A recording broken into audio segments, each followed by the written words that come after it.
안녕하세요.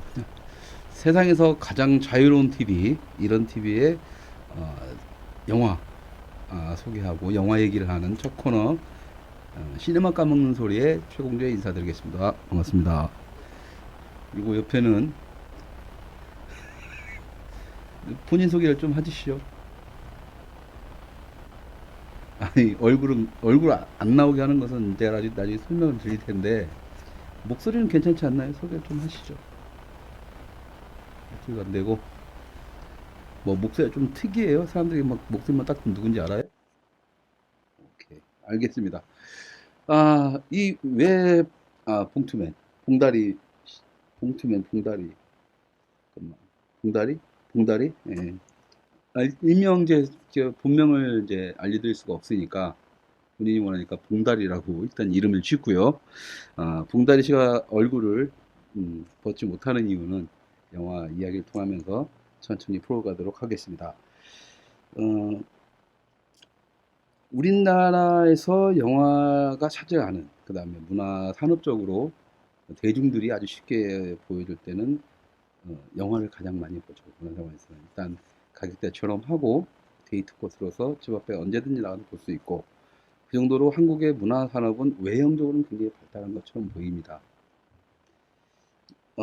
그런데 이런 상태에서 우리가 다시 한번 되짚어 봐야 될 얘기들, 그리고 이건 아닌데 라고 너무 겉모양새에 치우쳐서 안에서 지금 썩어가고 있는 부분들을 보지 못하고 보여주지 않는 이런 잘못된 부분들을 시네마 까먹는 소리를 통해서 여실히 소개를 하겠습니다.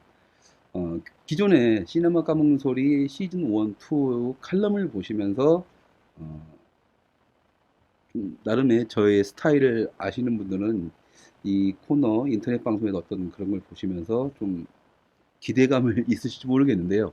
일단 제가 전직 사진쟁이의 영화쟁이였기 때문에 찍기만 하던 사람이지 찍히는 게 좀 처음이라서, 더군다나 또 생방송이고 그러다 보니까 지금 좀 굉장히 좀 긴장이 되고 이런 부분이 있어서 음, 많이 좀 이해를 해주시기 바랍니다. 더군다나 이 봉다리면은 얼굴도 얼굴도 가리고 말도 안 하고, 그래서 30분 이상을 저 혼자 끌어가야 되기 때문에 진짜. 네. 응. 그러니까 그러니까 그러니까 귀속말 할 거면 여기다 하면 안 될까? 그럼 계속 그러고 있을 거야? 나 성질 더러워요. 이렇게 딱 되면은 막 할 수도 있어. 당신 너 성질 더럽다고? 아이, 봉 확 벗겨버리죠. 알겠습니다. 어쨌든 지금 어쨌든 봉다리는 어쨌든 봉다리가 이제 얼굴을 드러낸 날까지 이 시네마 까먹는 소리는 계속 돼야 됩니다. 그 이유는 잠시 후에 말씀드리겠습니다. 이제 첫 대망까지는 아니고요. 어쨌든 시네마 까먹는 소리가 칼럼으로 하다가 첫 방송을 타게 됐습니다. 이런 TV에서 저에게 기회를 주셨고, 그래서 이 기회를 어떻게든 잘 만들어서 시청자분들한테 좀 더 진실되고 좀 더 재미있고 좀 더 이해하기 쉽게, 그래서 표현하지 못했던 것을 말로써 표현하도록 최대한 노력을 해보겠습니다. 오늘은요, 음, 아까 초반에 라이브 방송으로 하던 그 두 청년들이 영화에 대한 얘기를 건드렸기 때문에 저는 영화 얘기긴 영화 얘기지만 좀 기본적인 부분을 가지고 먼저 시작을 해볼까 합니다. 그래서 오늘의 첫 주제는 영화는 무엇인가로 정했습니다. 천만 관객의 시대라고 영화인들은 만세를 부르고, 관객들은 한국 영화만을 보고 이미 시장 점유율 60%를 육박하고 있으니까요. 이런 시대에 영화는 무엇인가라는 이 주제가 너무 생뚱맞고 뭐냐 이거 이럴 수도 있겠습니다. 하지만 우리가 제대로 영화를 보기 위해서, 그렇죠? 제대로 영화를 알기 위해서는 이 부분에 대한 문제의식가 확실히 되어야 됩니다. 저는 학생들한테, 제가 가끔 학생들을 가르칠 일이 있었는데요. 학생들한테 질문을 던진 적이 있습니다. 영화는 무엇이냐? 라고 물어보면 학생들은 뭐 이런저런 막 자기들끼리 뭐 얘기들을 막 합니다. 그럼 저는 그냥 씩 웃죠. 그냥 좀 니들이 맞다 할 때도 있고, 그 얘네들이 이해하지 못하기 때문에 웃고 넘어가는 부분도 있는데, 한 가지 물어볼게요. 영화는 긁지 말고 방송이잖아요. 아무리 그 생방송인데 그 자꾸 긁으면 녹화 방송이면 안 되니까 좀 자중을 좀 해주시고 제가 그 봉다리한테 질문을 던질게요. 영화인이시죠? 감독이세요? PD? 촬영 감독? 미술 감독? 그냥 뭐 그냥 영화인? 아니, 좋습니다. 자, 그냥 영화인이라고 하니까 그렇다면 자 영화는 무엇인가? 답을 줄 수가 있나요? 영화가 뭔지도 모르면서 영화인이라고 해? 고민되죠.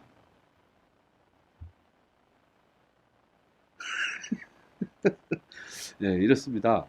막상 때 영화인들한테 영화가 뭐냐는 질문을 던지면 굉장히 형이상학적으로, 때로는 철학적으로, 때로는 과학적으로 말도 안 되는 대답을 합니다. 왠지 거창하게만 보이려고 하고.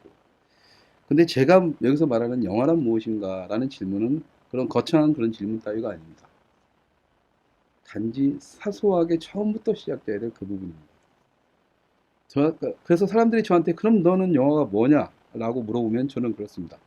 제가 할 수 있는 말은 뭐냐면 영화는 없습니다라고 얘기를 합니다. 그러니까 영화는 놈인데 너 영화는 놈이잖아. 근데 영화가 없다는 게 말이 되냐라고 질문을 던지는데요.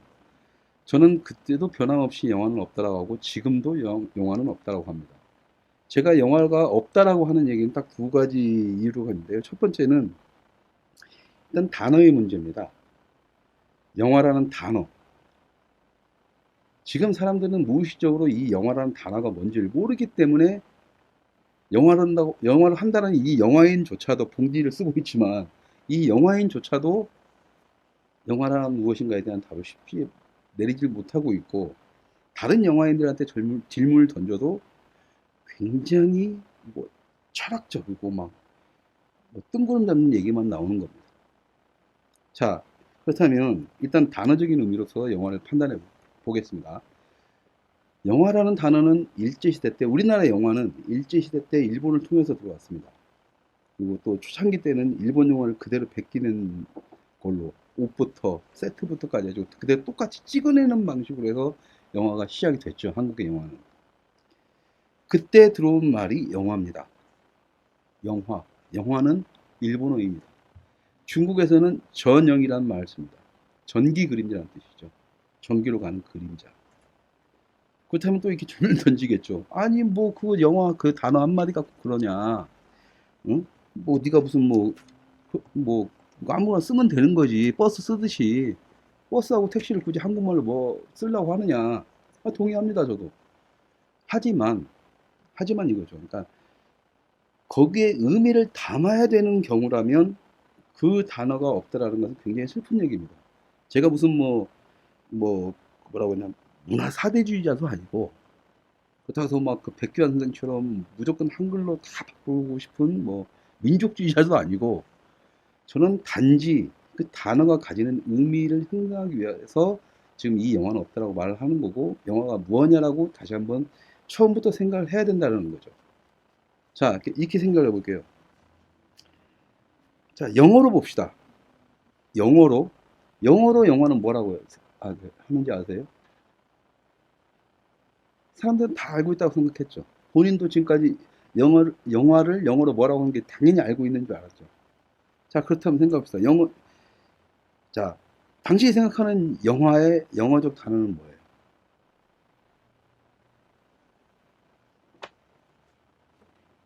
무비. 자, 그렇다면 한 가지 볼게요. 필름은 뭡니까? 필름도 영화죠. 그럼 시네마는 뭐예요? 쳐봐요. 그렇게 되는 거죠. 무비와 필름, 시네마를 다 사람들은 당신도 그렇고 영화로 알고 있습니다. 과연 그런지 한번 봅시다. 그렇다면 영화에서는 왜 이 단어들 세 가지가 다 나눠져 있을까요? 긁지 말고 좀, 지저분하다. 지금 생방송이라니까. 그럼 봉지를 벗어요. 지저분하게 그러지 말고. 신기해, 진짜. 아, 신경 거슬리는데. 어쨌든 진행을 한번 하겠습니다. 생방송이니까 어쨌든 진행을 해야 되니까니까. 아, 신경 써서 못 하겠네. 네, 어쨌든 자, 마음 정리하고요. 이제 이쪽은 무시하고. 자, 이렇게 예를 들어볼게요. 그러니까 자, 영화라는 말 한마디의 영화는 필름과 시네마, 무비 세 가지가 있습니다. 그리고 영화 잡지를 보면 한국의 영화 잡지를 보면 필름 2.0, 시네 21, 무비크라고 해서 또 세 가지가 같이 쓰이죠. 세 가지가 다 영화란 뜻으로 통용될 수도 있습니다. 왜? 중국에서는 전용으로 다 통하고 일본에서는 영화로 다 통하니까. 근데 우리가 여기서 정확히 알아야 될 게 있죠. 그 영화란 단어가 의미가 표현되는 그 방식의 문제입니다. 영화하는 사람들, 현장에서 영화하는 사람들은 필름이라는 단어를 씁니다. 아니면은 영화사 같은 경우에는 제작사 같은 경우는 픽션이라는 말을 쓰죠. 필름과 픽션은 주로 영화인들, 영화를 만드는 사람들, 기술적인 분야에서의 영화를 말합니다. 그래서 당신 같은 영화에는 우리가 무비 메이커라고 안 하죠. 필름 메이커라고 하죠. 응? 근데 당신 영화에서 아까 나한테 내가 영화 보니까 무비요. 그러니까 당신은 봉지 쓸 수밖에 없는 거예요. 세상을 좀 모르니까. 자, 그렇습니다. 그러니까 필름은 그런 의미입니다. 픽처도 같은 의미죠. 그래서 기술적인 의미, 필름이라고 하죠. 필름 들어가는 거. 그래서 우리는 그것을 의미합니다. 필름이라는 개념은 기술적 영화의 개념, 기술적인 부분. 그래서 일반 관객들이 필름이란 말을 쓸 필요가 거의 없죠. 그렇다면 일반 관객이 쓰는 말은 뭐냐면 무비란 말을 씁니다. 왜? 만들어진 영화를 극장에서 보던, 스크린을 통해서 극장에서 보던, 브라운관을 통해서 TV에서 보든, 모니터를 통해서 컴퓨터에서 보든, 휴대폰으로 보든, 완성된 한 편의 영화를 가지고 보는 것이 무비가 되는 겁니다. 자, 그렇다면 시네마는 뭐냐? 시네마는 극장입니다. 극장. 이 영화를 상영하는 전용관. 그래서 여러분들이 시네마 천국이라는 영화를 기억하시죠? 시네마 천국의 그 할아버지 이름이 뭐죠? 몰라요? 알프레도. 그래도 영화는 보셨네. 다행입니다. 그래도 좀 통하는 게 있으니까. 이 알프레도 할아버지가 나오는 그 영화를 잘 생각해 보십시오. 영화에 대한 추억이 있지만 그 대상은 뭐냐면 극장 안에서 생활하는 그 영사기를 만졌던 할아버지. 그리고 극장에 대한 추억입니다. 극장 안에서 보여주던 영화긴 하지만 영화 속에 투영된 스크린이라는 그리고 영사실이라는 이런 매체들이 형성이 되죠. 그래서 시네마 천국이 되는 겁니다. 천막을 치든 뭐든 그것은 시네마 천국이죠. 영화가 사용되는 공간이라면. 자, 그렇다면 시내 21, 필름 2.0, 무비위크. 그다음 그 잡지들이 지금 제가 말한 세 가지 요건을 따로따로 나눠서 그 말을 하고 있느냐? 그건 아니죠. 다 똑같죠. 더군다나 시내 21 같은 경우에는 한겨레 뭐 정치부장인가 뭔가 정치부에서 내려와 편집장을 하는 관계로 이게 지금 정치 잡지인지 영화 잡지인지 헷갈릴 정도의 노골적인 정치 성향을 드러내고 있습니다. 과연 그것이 옳은 것인지는 저는 잘 모르겠습니다만 어쨌든 이 세 가지 논의들 그러니까는 각자 표현하는 이 부분들과 이것을 묶는 것을 과연 영화로서 표현한다라면 이 전체적을 아우르는 거 방금 들었죠. 시네마, 무비, 필름 이 세 가지의 기술적 요건을 합친 게 영화라면 과연 우리가 표현할 수 있는 단어적 선택은 뭐가 있을까라는 거죠. 아무것도 없다라는 겁니다. 지금까지. 그렇더라면 하다못해 중국 같은 예를 들어볼게요. 중국에서는 뭐냐면 전형이라는 단어를 쓰면서 영화라는 것을 자기들이 먼저 했다고 주장하는 나라입니다.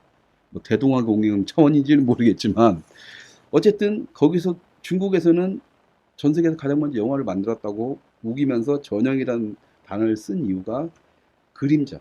이게 중국에서는 그림자 놀이를 예전에 했었죠. 천막을 치고 아이들 모으고 사람들 모아서 뒤에서 불을 쏘고 그림자 놀이를 했습니다. 중국의 옛날 영화를 보면 자주 나오는데 그것을 영화의 시초라고 이 사람들 우기는 거죠. 단지 전기로 이제 바꿨을 뿐이다. 라고 해서 전형이라는 단어를 씁니다. 자, 그렇다면 우리나라가 뭐 일본에서 먼저 시작됐으니까 영어라는 단어를 쓰는 건 상관이 없어요. 문제는 제가 왜 이걸 문제 제시를 하냐면 하나의 단어에 침몰이 돼버리면 그 하나의 단어는 사람들의 의식을 지배하게 되고 그 의식은 사회를 지배한다고 믿기 때문입니다. 그래서 이 의식의 흐름을 어떻게 잡아내느냐가 그리고 그것을 하나의 단어로 통칭해서 만들 수 있는 것이 나는 그 나라의 문화적 품격을 한 단계 높이고 수준을 높이는 사람이라고 생각을 하는 거죠. 최소한 영화라는 단어를 쓰려면 이 영화 속에 우리가 표현할 수 있고 우리가 아까 말했던 필름과 시네마와 그다음에 무비라는 이 세 가지 단어를 다 통칭할 수 있는 우리만의 뭔가가 들어있지 않으면 우리는 계속 뭔가 알지도 못하는 무엇인가에 대해서 의식에 대해서 지배를 받게 되어 있습니다. 자, 일례로 한 번까지 들어볼게요. 일례로 한 번 들어보겠습니다. 자, 예를 들어 왜요? 어, 자꾸 신경 쓰여서 말도 안 할 거니까 좀 머리 아파요. 나 30분 동안 이거 하려면 미치겠어. 그러니까 해줘요. 일례로 예를 들면 이런 얘기를 해볼게요. 자, 아트 영화란 말 들어보셨죠? 독립 영화란 말 들어보셨죠? 그 영화의 단어는 또 어디서 온지 아십니까? 아니, 말을 안 할 거면 액션자들 좀 취해봐봐. 여기가 어디예요? 불란서? 프랑스? 미안하지만 두 단어 모두 미국에서 왔습니다. 자, 예를 이렇게 설명을 드리면 이렇게요. 자, 미국에 있는 사람이 헐리우드 영화가 지겨운 거예요. 자기는 스타일이 안 맞는 거예요. 그래서 어떻게 하다 보니까 유럽에 갔습니다. 유럽의 영화들, 그 당시에 어떤 뭐 우리들이 생각한 유럽 영화 뻔한 거 있지 않습니까? 롱테이크, 어떤 미장센이니 뭐냐 이거 막 온갖 미사역을 다 붙인 약간은 지루한 영화들. 근데 단지 그게 예술적으로 풍부하더라고. 뭔가 우리가 환상에 빠져 있는 그런 영화들. 근데 이 사람은 그 영화가 마음에 들었던 거죠. 그런 영화들이. 헐리우드의 빠른 편집에 대해서 익숙치가 않았던 겁니다. 그래서 프랑스의 기본 미학을 따라가는 그 영화에 대해서 이 사람은 만족을 했고, 그래서 그 영화를 사가지고 미국에 옵니다. 그래서 뭐 흥행을 하려고 사온 것이 아니라 자기가 그런 영화를 계속 보기 위해서 사가지고 자기 극장에 걸죠. 근데 예기치 않은 일이 벌어지는 겁니다. 뭐 완전 대박을 친 건 아닌데 그 영화를 좋아하는 관객들이 막 그 극장을 메우기 시작한 거죠. 그러면서 그 영화는 그 전용관, 그러니까 말했던 프랑스나 유럽 쪽에 어떤 그런 사주를 갔던 뭐 누벨바그니 뭐니 그런 게 많이 있었지 않습니까? 그런 영화들이 상영이 됩니다. 그러니까 미국의 평론가들이나 미국의 이제 그 관객들이죠. 이렇게 매니아 관객들은 이 영화가 좋은데 이 영화를 어떻게 표현해야 되죠? 고민을 합니다. 고민을 하면서 만들어낸 단어가 아트무비입니다. 아트무비. 그러니까 그냥 단지 그냥 헐리우드 영화하고 틀리고 저것을 어떤 사주로 삼아 딱 나누니까 무슨 이것이 예술이다 뭐다 이렇게 가니까 그냥 아트무비라는 이름을 붙인 거죠 그냥. 그래서 아트무비란 말이 태어난 것일 뿐이지 아트무비가 어떤 형상을 따라가나 이렇게 되지는 않죠. 근데 왜 우리나라에서는 그 아트무비라는 것이 마치 뭐 거대하고 뭐 어떤 하나의 뭐 지적이고 예술가적인 마인드로 가야 되느냐라는 인식이 박힌 이유는 뭐냐면 프랑스에서 넘어와서 프랑스에서 그 문화원 쪽을 통해서 한국의 사람들이 그 당시 영화를 보기 힘들 때 프랑스 문화원을 통해서 영화를 보고 자막도 없는 상태 어쩌다 한 번씩 이렇게 영어 자막 있고 그런 영화들을 보면서 영화란 일해야 되는 거라서 무의식적으로 배우게 되죠. 무의식적으로 배우게 되고 프랑스 쪽, 유럽 쪽의 영화를 받아들이고 뭐 하고 하는 것이 자기들의 지적 우월심을 만족시켜주는 걸 착각을 하게 됩니다. 그래서 헐리우드의 빠른 편집의 시스템에 대해서는 거부를 하면서 지금도 그런 이렇게 롱테이크니 뭐니 이런 식의 어떤 영화 기법들에 대해서는 예술적으로 표현을 하는 거죠. 자, 그렇다면 문제는 그런 게 있습니다. 그러니까는 이런 식으로 해서 이 아트 영화라고 해서 아무렇지도 않게 만들어진 한 단어에 사람이 침몰되고 한국에서도 어떤 하나의 영화를 만드는 사람이 어떤 그 의식에 빠지게 되고 그것이 마치 그렇게 되다 보니까 전반적으로 크게 흘러가게 되는 거죠. 그 결과가 뭐냐면 1990년대 초반에 했던 그 타르코프스키의 희생이라는 영화입니다. 그 결과가. 희생이라는 영화는 프랑스에서도 대서특필까지 됐죠. 한국에서도 이 영화를 갖다가 아예 흥행이 되니까 몇만 명이 봐버리니까 프랑스에도 안 본 영화를 한국은 예술 영화의 천국이다 라고 했지만 실질적으로 제가 가서 그때 극장에서 본 바로는 다 잤습니다. 관객들이 거의 대부분이 다. 근데 딱 나와서 소주 한 잔 마시면서 딱 마시면서 술 얘기, 영화 얘기를 할 때는 다들 그 영화에 대해서 극찬을 하는 거예요. 어이가 없었죠. 그들이 얘기하는 것은 그냥 월간 키노에서 그 당시에 나왔던 영화 잡지, 키노라는 잡지가 있었는데 키노에 나왔던 말들과 별반 차이가 없는 말들이죠. 제가 말했습니다. 아니 그건 키노 얘기고 니들 얘기를 해봐라. 어? 니들 얘기해. 너 솔직히 아까 그 장면 얘기하고 그 우유빵 끄에 우유빵 딱 뻗지고 막 그 장면 얘기했는데 너 그 시간에 잤거든? 얘기해봐. 잤는데 네가 그걸 어떻게 알아? 보지도 않았는데. 근데 더 웃긴 게 뭐냐면 제가 그런 애들에 대해서 반론을 제기하고 내가 거기에 대한 영화에 대한 문제제시를 하니까 내 말을 듣는 게 아닙니다. 갑자기 제가 이상한 놈이 되어버리는 거죠. 예술을 모르는 놈. 이런 식의 어떤 하나의 단어에 거기에 커넥션을 이루는 무리들이 형성이 되면 그건 굉장히 무서워집니다. 근데 한국의 영화판은 그게 굉장히 심하죠. 특히 이제 독립영화 쪽으로 보면 독립영화 쪽은 그게 엄청 심합니다. 도대체 자기들은 말을 하죠. 자본과 권력으로부터 독립을 한다. 뭘 독립을 합니까? 지금 한국 독립영화 응? 아시죠? 이쪽 바다. 도대체 걔네들이 뭘 독립을 한다는 건지 난 모르겠어요. 자본으로부터 독립을 한다라고 하면서 맨날 정부에 돈 달라고 합니다. CJ나 이런 대기업에서 돈 조금 던져주면 좋다고 받아먹어요. 독립을 하려면 받지 말아야죠. 정부 지원만 해도 거부를 해야죠. 그렇잖아요? 근데 맨날 데모합니다. 제작 지원 더 해줘라, 돈 더 달라, 돈 더 달라.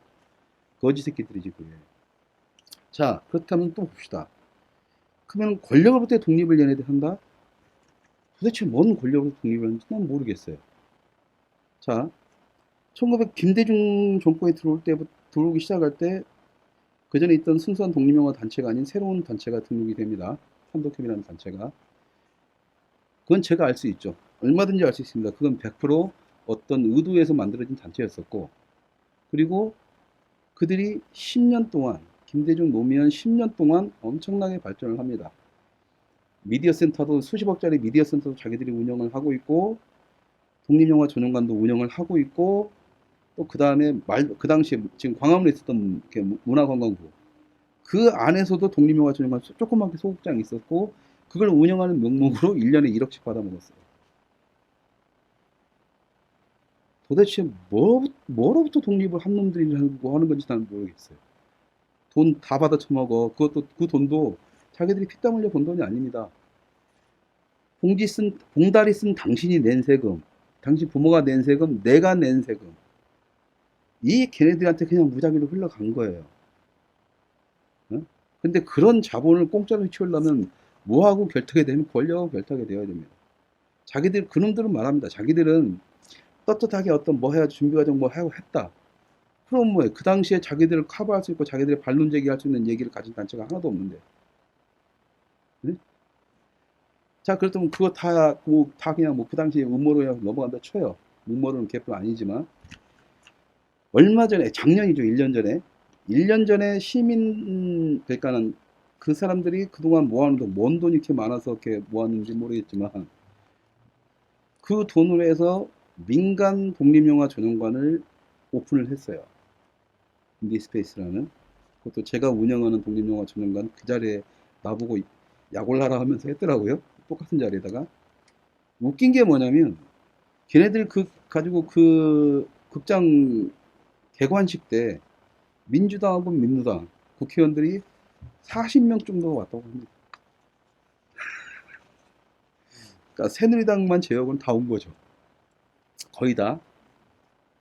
과연 그러니까 도대체 그 권력으로부터 독립이라는 것이 과연 이 사람들이 할 얘기인가? 아니면 그 권력이라는 것이 지들과 자기들이 적대시하는 세력만을 권력이라고 말하는 것밖에 더 안 되는 거죠. 그렇다면 바보가 아닌 이상 한번 생각을 해봅시다. 바보가 아닌 이상. 자본과 권력부터의 독립을 외쳤던 인간들이 개국식 때 국회의원을 초대를 합니다. 40 몇 명씩. 그리고 여러분들도 아시겠지만 민주당과 민노당 절대 어울릴 수 없었다고 생각하는 이 멤버들이 그대로 다 옵니다. 그래서 축하해주고 딱 하는 거죠. 그때 제가 느꼈던 것은 뭐냐면 이명박 정부 1년 동안 우리 시달렸어요. 깜빡했어. 방심을 했던 건데 우리 이 정도 세력이 있으니까 건들지 마라. 이걸로밖에 안 들었던 거죠. 그러니까 그런 놈들이니 당신은 이 사람처럼 이 봉다리처럼 영화판에 살아남기 위해서 그들한테 밉보일 수가 없고 그래서 이런 자리에서 이렇게 대놓고 까야 되는 방송에서도 얼굴을 공개를 못하는 겁니다. 과연 그런 애들이 자본과 권력으로부터의 독립과 문화의 다양성을 얘기할 수 있을지 저는 그게 의문입니다. 더 웃긴 게 있습니다. 그러니까 걔네들이 다양성을 얘기한다는 게 참 웃겨요. 흔히 말하는 좌파 언론이라고 하는 어떤 인터넷 찌라시 신문에서는 98%의 문화판을 좌파가 장악했다고 했습니다. 그렇다면 이게 시청자분들께서 생각해 보세요. 이게 자랑할 만한 얘기일지 고민하고 비난해야 될 문제일지 어떻게 생각하세요? 자랑할 거리입니까 이게? 그러면 비난받을 거리죠. 당연한 거 아닙니까? 한 나라의 문화가 정치적인 의식에 재단당해서 98%가 장악을 했다. 그렇게 가지고 자기들 자랑스럽게 말하고 있어요. 우리가 장악했다. 그런 놈들이 자기들과 반하는 정권, 이명박 정권에 들어왔고 박근혜 정권에 들어올 때도 똑같은 논리였습니다. 자신들을 탄압하고 마치 이 문화판의 다양성을 해칠 것이다라고 막 맨날 얘기합니다. 자기들과 생각이 다르다라고 하더라도 그것들이 만들어져야 된다고 주장을 하죠. 근데 웃깁니다. 그 모든 주장들을 갖다가 철저히 깨부시고 없앤 놈들이 바로 그 족속들이거든요. 그 결과가 여기 있는 거고요. 그 결과가. 자신의 생각이 그들과 조금 다르다고 얘기를 했다가 스텝으로 일하다가 쫓겨납니다. 자기들과 조금 다른 사상을 가지고 영화를 만들면 그 영화는 개봉조차 못합니다. 제작 지원 못 받습니다. 그렇다면 결국은 뭐냐? 영진이나 영화진흥법에 의해서 제작 지원되는 모든 돈들은 지들이 먹으려고 했다는 것밖에 안 되는 거죠. 그리고 정말 자기들이 다양성을 얘기하려면 왜 죽입니까? 자기들이 98% 장악하고 있으면 자기들 영화만 찍으라고 하라는 거죠. 근데 나머지 2%가 영화 찍으려니까 밟아 죽입니다. 못 찍게. 그런 놈들이 정치 양아치, 그런 영화판 양아치들이 다양성을 얘기합니다. 정권 바꿀 때. 자기들이 이 판을 98% 만들어놓고 자랑스럽게 얘기하면서 정말 자신들이 영화판의 발전을 위해서 다양성을 얘기할 거라면 98%라고 딱 얘기했을 때 자신들이 창피했어야죠. 이러다간 이 나라 문화 큰일 나겠다. 근데 안 합니다. 왜? 자기들 밥그릇이기 때문에. 영화진흥법에서 1,000억이 넘는 돈이 영화판에 뿌려지는데 그 돈 다 먹으려고 그러는 겁니다. 남한테 주려니까 아까운 거죠. 자, 그렇기 때문에 좀 말이 옆으로 샜는데요. 좀 다시 원론으로 들어가면 이 단어에 내가 집착하고 여러분들한테 이 단어를 정확히 알아야 된다고 하는 이유는 하나입니다. 이 단어를 우리가 점령하지 못하면 엄청난 손해, 그러니까 한국 문화가 세계로 진출할 수 있는 어떤 거대한 시장을 잃어버리기 때문에 그렇습니다. 일례로 이렇게 얘기를 들어볼게요. 지금 문성근이 명견함이 아니면 문성근 명견함 이춘현이 차승재니 해가지고 지금 80년대 혜성처럼 등장한 영화인들이 있습니다. 영화판을 장악한. 그러면서 그들이 나오면서 그 전에 있던 선배 영화인들을 다 내쳤습니다. 한국 영화인 원로에 여러분들 시간 되시면 한번 찾아가시면 안전하게 연결해 드릴 테니까 찾아가세요. 그분들한테 얘기를 보면 피눈물을 흘리면서 얘기합니다. 아주 특히 김지미 씨 같은 경우는 얼마 전에 오셔가지고 한번 대놓고 한번 인터뷰를 한번 한 적이 있죠. 그들이 딱 나와서 선배들 다 내칩니다. 내치는 이유가 뭐냐면 정권의 빌부터 정권 눈치 보느라고 영화 같은 영화 못 만들고 맨날 벗기는 영화 만들었다. 에로 영화만. 그 이유입니다. 선배들의 영화는 개무시합니다. 다 내팽개칩니다. 뭐 물론 그중에 막 유명한 감독, 자기들이 차마 어쩔 수 없는 감독들은 나중에 뭐 감독 특별전에서 박쥐를 만들어 버리지만 어쨌든 그렇게 됩니다. 그리고 근데 더 웃긴 게 뭐냐면 그들은 그 후에 계속 만들어내는 영화라면 깡패 영화만 만들어냅니다. 정치 영화만 만들어내요. 자, 저는 이렇게 생각합니다. 정말 그렇다 칩시다. 군사정권 시절에서 탄압을 받고 좀 정치적인 영화나 이런 거 못 만들었다 쳐요. 그럴 수 있습니다. 예. 실제로 그런 일이 있었었고. 자, 그런데 이게 있습니다. 영화인들이 살기 위해서 에로 영화를 만들어내고 그 자체가 문제가 되냐고 저는 아니라고 보거든요. 왜냐, 차라리 군사정권이니까 살아남기 위해서 그 선배들은 그렇다 쳤습니다. 그렇게 살았습니다. 그렇게 살아왔는데, 그걸 쳐내고 새로운 문화를 만들겠다는 놈들이 만드는 게 깡패 영화입니다. 두사부일체니 뭐니 얼마 전에 범죄와의 전쟁까지 계속 깡패 영화입니다. 깡패를 미화시키거나 그냥 깡패 영화예요. 코미디랑 엮은. 요즘 아무리 좀 뭐 이것저것 종류가 다양했다고 하지만 이미 2, 30년 전통의 깡패 영화가 있죠. 근데 그렇다면 지금 여러분께서 한번 질문을 던져보십시오. 그 영화들한테. 그렇다면 왜 당신들 깡패 영화만 만들었는가? 라고 하면 할 말이 없는 거죠. 차라리 전 선배들은 정권 아래서 군사정권의 핍박을 받았기 때문에 그렇다고 치지만 자기들은 뭐예요? 할 얘기 다 했는데 자기들 팍팍 영화지능법을 만들어서까지 자기들 팍팍 밀어주는 정권 하에서 만들어낸 게 고작 깡패 영화입니다. 그리고 더 웃긴 게 있어요. 더 웃긴 게 뭐냐면 아까 말했던 단어의 선점 작업이 그만큼 중요하다는 게 바로 여기서 나옵니다. 그랬는데 이 인간들이 더 웃긴 게 뭐냐면 가까운 일본을 예를 들을게요. 일본도 전후 전쟁이 딱 패전하고 나서 전후에 영화인들이 시리에 빠지고 먹고 살기 힘드니까 먹고 살기 위해서 발악을 하게 되죠. 그때 그 일본인들도 에로물을 찍었습니다. 에로물을 찍었어요. 팔기 위해서. 어떻게든 돈 좀 벌기 위해서. 그런데 그것을 갖다가 일본은 지금 로망 포르노라고 해서 포장을 합니다. 선배들의 영화 유치하다 추접스럽다 그렇게 얘기를 안 해요. 로망 포르노라고 포장을 해서 외국에 다시 팝니다. 지금도 팔리고 있고 그 혜택이 아니죠. 그걸 매년 최소한 2년에 한 번씩 늘 빼먹는 놈들이 한국 놈들이에요.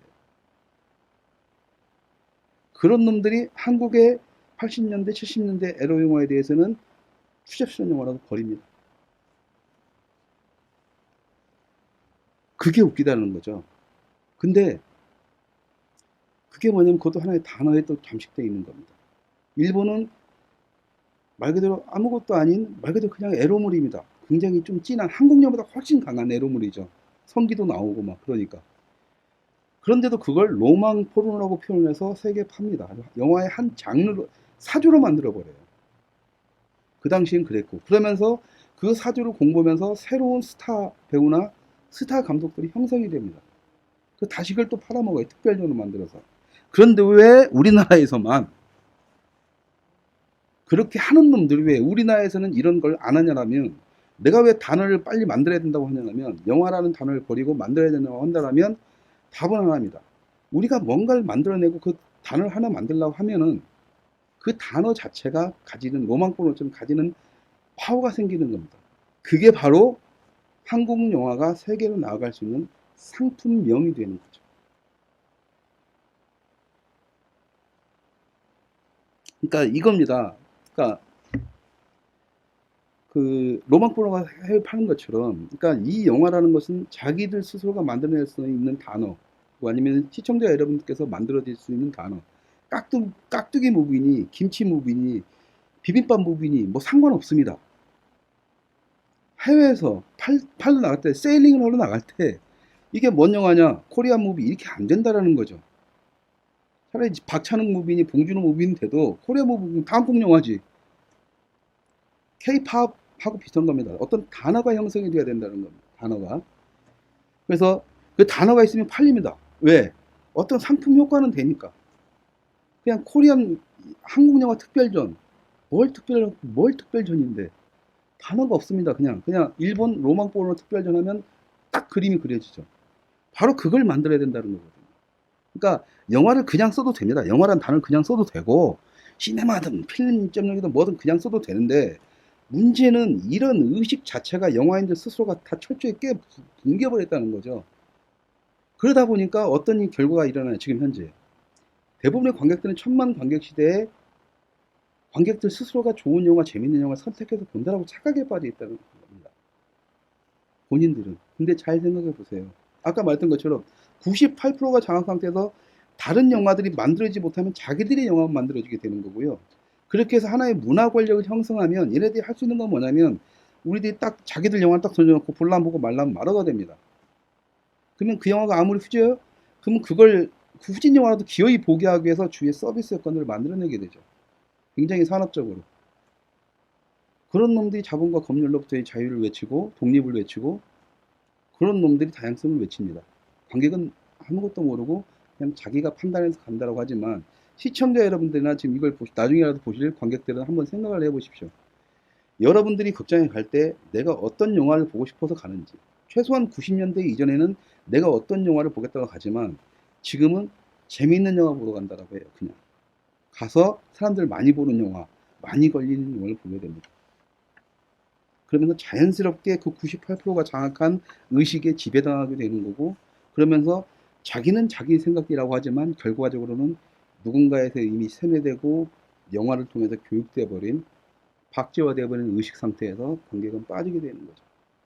저는 그걸 깨기 위해서라도 단어의 선점 작업 그리고 단어의 재정리 작업이 필요하다는 거고 그래서 한국에 영화는 없다라고 하는 겁니다. 내가 왜 이 얘기를 계속 주창하는 이유는 뭐냐면 딱 한 가지입니다. 제가 책을 하나 냈는데 한국 영화의 치밀 배틀이라는 책을 하나 냈어요. 아주 더럽게 안 팔리는 책이 하나 있는데 거기다가 제 책을 사주신 분이나 내가 책을 선물한 분한테 사인을 해주는데 이렇게 이런 식으로 쓰죠. 그러니까는 영화는 미래를 장전한 무기다라는 말을 씁니다. 이게 스페인의 이제 그 노벤버라는 영화에서 노벤버라는 영화의 어떤 그 한 부분을 마지막 대사를 패러디한 건데 예술은 미래를 장전한 무기다라는 단어를 이제 영화로 바꿨죠. 근데 저는 이 말이 맞다라고 생각합니다. 영화는 미래를 장전한 무기가 확실합니다.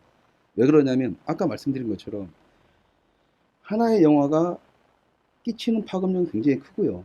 21세기는 특히 이제 텍스트의 시대에서 비주얼로 완전히 넘어가는 시대가 됩니다. 그죠? 지금처럼 영화, 그다음에 TV, 그다음에 이제 뭐 이런저런 인터넷, 통신 이런 모든 것들이 융합되는 융합 체제로 갈 건 뻔하거든요. 지금 현 정부 들어와서 뭐 미래 창조군가 뭔가 하고 방송, 통신 뭐 하고 뭐 난리가 났었잖아요, 한때. 그게 뭐냐면 방송과 통신이 이제 붙어야 되는데 어떤 시스템이 새로운 시스템이 필요한데 아직까지 정리가 안 된 거죠, 우리나라에서. 그런 것처럼 근데 이건 언젠가 같이 묶여서 갈 수밖에 없는 상태입니다. 그렇다면 이제 앞으로는 비주얼이라는 그러니까 보여지는 것에 대한 파급력은 엄청나게 커지는 거죠.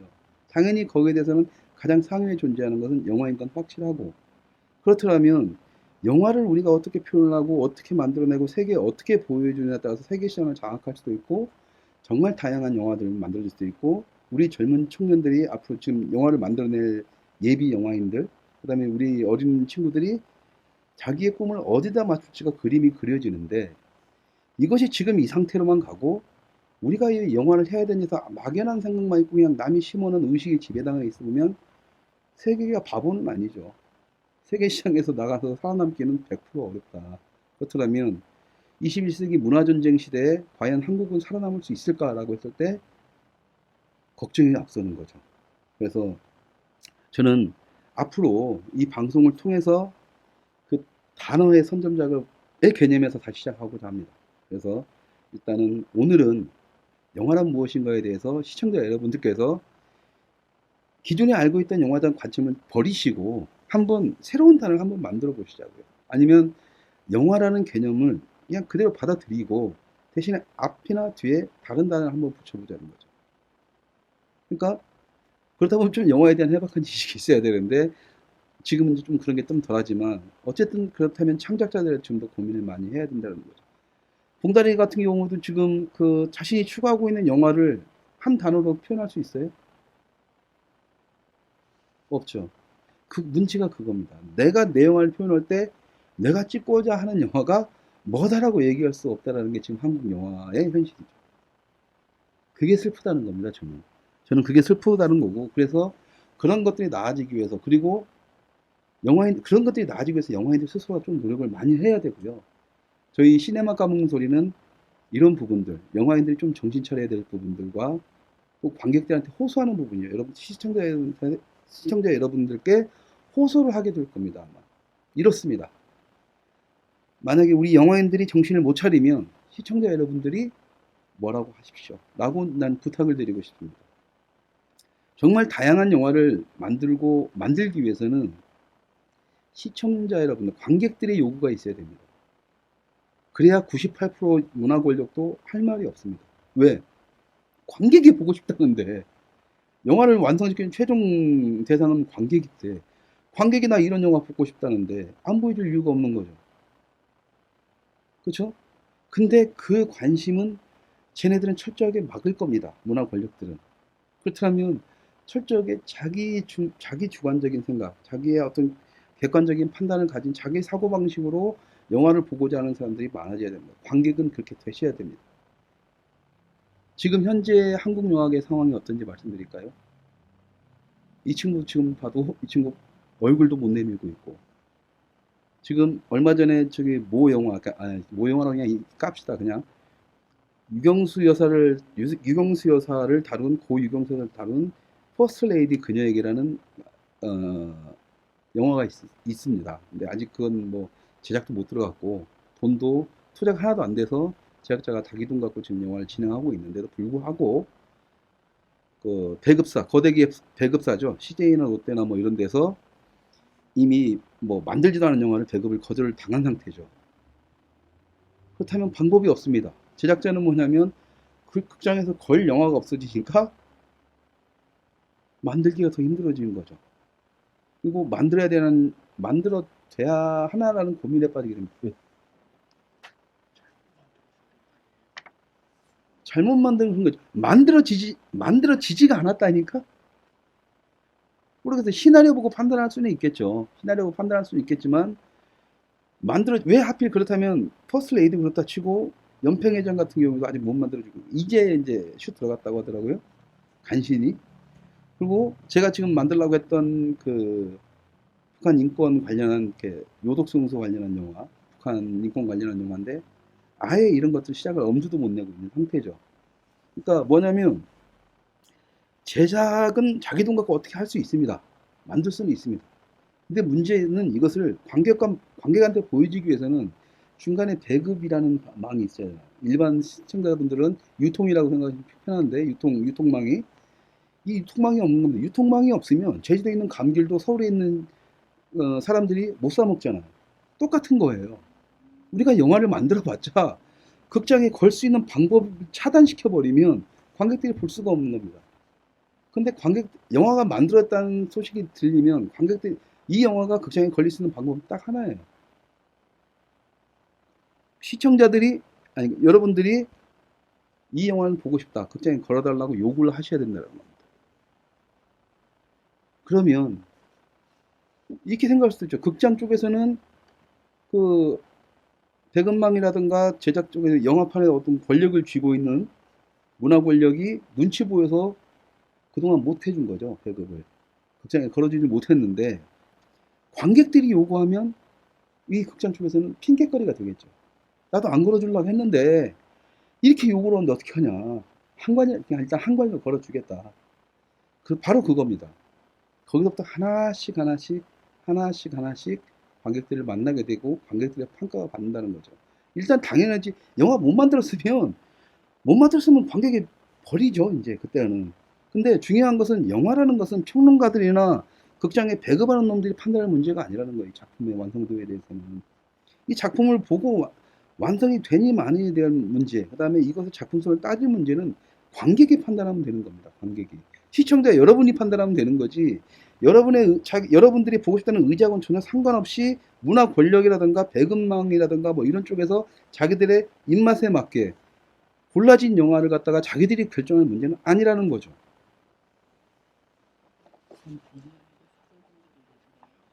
그렇죠. 그러니까는 사전검열이죠. 그전에는 이제 이게 정권이었다면 정권에 반대한다고 들고 일어났던 놈들이 자기들이 권력을 잡으니까 지네들이 똑같은 짓 하고 있는 거죠, 지금. 지들 마음에 안 들으면 안 걸어버리니까. 못 걸게 해버리니까. 왜? 돈 안 주면 돼요. 일단 제작 못하게. 자기 동안 끝까지 만들었어. 저 새끼 이번에 이거 100원만 일주일만 막어. 홍보 못하게 해. 그러면 쫄딱 망하거든요. 사라져버리거든. 그럼 다시 그 사람이 다시 영화 찍겠어요? 그러면서 이쪽에 있는 씨를 말리면서 지금의 98% 99까지 장악한 거죠. 그러면 얘네들이 이 상황에서 나머지 1%는 지네들이 맨날 앵무새처럼 얘기하는 것처럼 문화의 다양성을 요구하려면 나머지 1%는 불쌍해서 놔둬야죠. 그놈들마다 지금 밟아 죽이려고 한다는 거죠. 저는 이렇게 얼굴 깠습니다. 왜 그러냐면, 이 봉다리하고 특히 저는 얼굴 깐 이유가 뭐냐면, 저는 까짓 거 지금 이대로 가면 저는 영화 못 찍습니다, 이제. 저는 어차피 한 번 싸웠고, 아니 2번 싸웠고, 앞으로도 계속 싸울 거고, 걔네들하고는 싸울 생각도 없습니다, 이제. 걔네들은 어차피 말이 안 통하는 존재이기 때문에, 제가 싸우고 있고, 제가 설득할 존재는 바로 여기 제 이 프로를 보고 있는 시청자 여러분들입니다. 아까 말씀드린 것처럼 여러분들이 요구를 하셔야 이쪽 문화판이 바뀝니다. 그리고 여러분들이 욕을 하셔야, 여러분들이 보시고 싶은 걸 요구를 하셔야 다른 감독들이, 창작자들이 거기에 대한 고민을 하게 됩니다. 왜? 그것은 하나의, 어떻게 보면 시장이라고 표현하죠, 시장. 그 하나의 시장이 형성되는 거고, 당연히 창작자들은 살아남기 어떤 본능적인 곳에서 자기가 살 수 있는 공간을 움직입니다. 왜? 98%의 시장 장악하고 있는 이쪽에서 다 그쪽으로 몰려 있으면 자기들은 경쟁 않고 평등하다고 하지만 경쟁이 일어날 수밖에 없습니다. 생각을 해보세요. 그쪽에 다 몰려 있는데. 그렇다면 이쪽에서 뭔가 그림이 그려진다면 이쪽으로 오겠죠. 한 명씩, 두 명씩, 세 명씩, 네 명씩. 그러다 나중에 쭉 오겠죠. 오고 싶어도 못 오는 이런 사람들. 어쩔 수 없이 봉투를 쓰고 밖에 나가면은 봉투를 벗고 살아가야 되는 사람도 있습니다. 영화판에. 그런 사람들을 우리는 생계형 좌파라고 부릅니다. 생계형 좌파세요? 바로 이렇습니다. 그러니까 차마 말도 못하고 말하면 잘릴까봐 이런 상태가 지금 한국의 영화판입니다. 앞으로 시네마 까먹는 소리는 오늘은 좀 이렇게 중구난방 얘기를 했습니다만 앞으로는 시네마 까먹는 소리에서 하나의 주제를 좀 더 놓고 정확하게 팩트에 의해서 증거 자료에 의해서 여러분들한테 공개를 하겠습니다. 당연히 지금 제가 1년 동안 독립영화 전용관 사업을 하면서 많은 정보들이나 많은 자료들을 확보해 놓은 상태이기 때문에 있는 그대로 까면서 언제든지 그 사람들이 나한테 시비 걸고 오길 저는 바랍니다. 어차피 소송 걸리든 뭐든 저는 싸울 마음이 있고 그들과 그들의 잘못된 점을 저는 분명히 이해할 거고 그런 모든 것들을 통해서 일반 시청자분들한테 한국 영화판의 제대로 된 모습, 진짜 모습을 보여주고 싶습니다. 그래서 저는 이 방송을 통해서 그들이 저를 건드려 주길 바랍니다. 오히려 그래야 재밌어지니까. 싸움은 붙어야죠. 들어서 피한다라면 저는 끝까지 갑니다. 그래서 하는 거고, 일단 다음 주부터는 잘근잘근 하나의 주제만 딱 놓고 30분을 넘고 40분이 되는 한이 있더라도 철저하게 씹어버리겠습니다. 철저하게 씹고 여러분들 속을 카타르시스 확실히 시원하게 느낄 줄만한 칼럼보다 더 강하게 더 씹을 거고, 그때부터는 이제 봉지맨도 어떻게 좀 활동을 좀 해주시죠. 예, 이게 봉다리맨의 활약도 좀 기대를 해주시고요. 오늘 좀 너무 좀 뭐라 그래, 좀 제가 본의 아니게 좀 차분하게 진행을 하다 보니까 봉지맨이 활약이 좀 약한 것 같습니다. 그래도 뭐 일단은 그 액면가로도 분위기는 장렬 중이니까 앞으로 잘 좀 부탁드리겠습니다. 자, 그 봉지맨이 얼굴을 벗는 그날까지 저희 시네마 까먹는 소리는 계속 될 겁니다. 해야 될 얘기도 많고 시청자 여러분께 전달해주고 싶은 진실도 너무나 많습니다. 그래서 저희 시네마 까먹는 소리 앞으로도 많은 좀 사랑 그리고 관심 좀 부탁드리고요. 자, 이제 방송을 끝내기 전에 코너 속의 코너를 하나 만들었습니다. 계속 영화 얘기만 하면 사람들이 지겨워질까봐 코너 속의 코너라고 해가지고 뭐냐면 일단은 뭐 이렇게 일반 상업영화 극장 다음 주부터요? 알겠습니다. 그러면 이제 다음 주부터는 그 코너 소개만 잠깐 해도 되죠? 안 돼? 아, 예, 예, 알겠습니다. 자, 이거 라이브다 보니까 제가 시간 타임을 좀 못 맞추고 있는데요. 아, 예, 알겠습니다. 그러면 일단 다음 주부터, 그러니까 다음 주부터는 이런 얘기들과 함께 하나의 주제를 갖고 깊게 들어가고요. 그다음에 좀 딱딱하신 분들을 위해서 이제 다음 주에는 영화를 한 편씩, 영화는 어떤 영화가 될지 모릅니다. 영화를 한 편씩 소개해 드리도록 하겠습니다. 좀 어색했습니다. 많이 긴장을 했고요. 어쨌든 찍기만 하던 놈이 찍히는 방송을 하다 보니까 좀 힘들었고 좀 많이 긴장을 했는데 자주 하다 보면 어씨 알았어요. 끝낼게요. 예, 하여튼간 자 오늘 첫 만남이 어땠는지 모르겠습니다. 하여튼간 다음 주에는 좀 더 자연스럽고 편안한 모습을 찾아뵙겠습니다. 감사합니다.